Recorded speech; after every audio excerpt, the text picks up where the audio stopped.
So what exactly is our role, and to what degree do we affect the whole? It's a matter of intention and mental control, whether we visually and verbally mention our goal. Well, this is the power of Nia, and being sincere, being focused, but also most importantly, what I mentioned is about the uphill journey, living from the heart above. You see, because from the heart below, that's where all the chaos and cacophony is. You know, those are the lower chakras. They're necessary for energy, but without direction, it's just confusion. It's just confusion. So we have to, it becomes entropic. If the energy doesn't have a direction, it becomes entropic. It will act as if it has achieved its objective and deteriorate. So what we want to do is stay focused, always have a Nia. If you have the same Nia, it's more efficient. Then you don't have to change your Nia. All you have to do is refine your purpose. For instance, my Nia is always the same. It's to live love, leave love, and when I return I receive love. So it's how best can I be love? Not believe, be love. So that's energy efficient. And for me, that's water. That's Wu Wei. That's the waterway.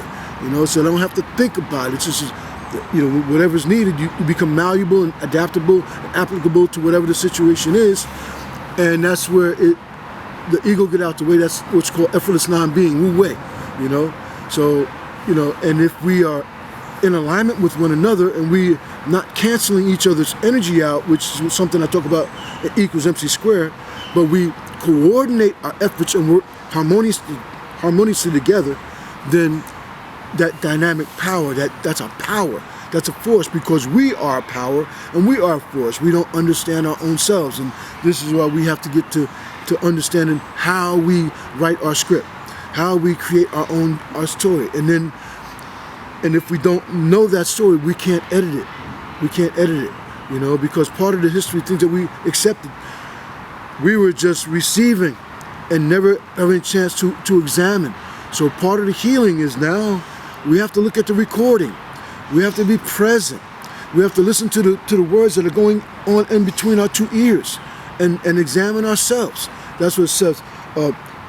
Close inspection, self-reflection are mandatory. We got to check ourselves. You know, the first part of elevation is self-discipline. So we have to understand what parts of ourselves need to be disciplined. Well, we have to discipline our mind, for one, and for sure.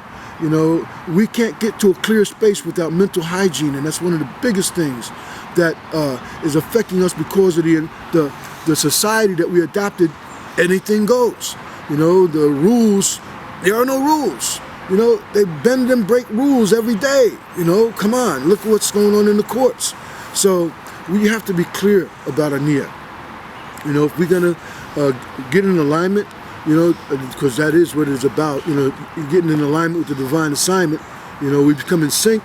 You know, and we will experience the grace. You know, moving in our space, you know, when they say, and God walks amongst them, we will feel that energy, the force, you know, amongst us.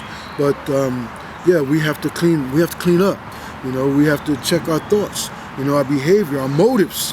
You know, you can't have a double motive. If your Nia is not clear, you know, it's not sincere, you're not gonna hit the target. You know, so we have to start from here up. We have to clean it up. You know, and the things that we hold in our heart, you know, in our mind, these things may be things that we have to learn how to let go.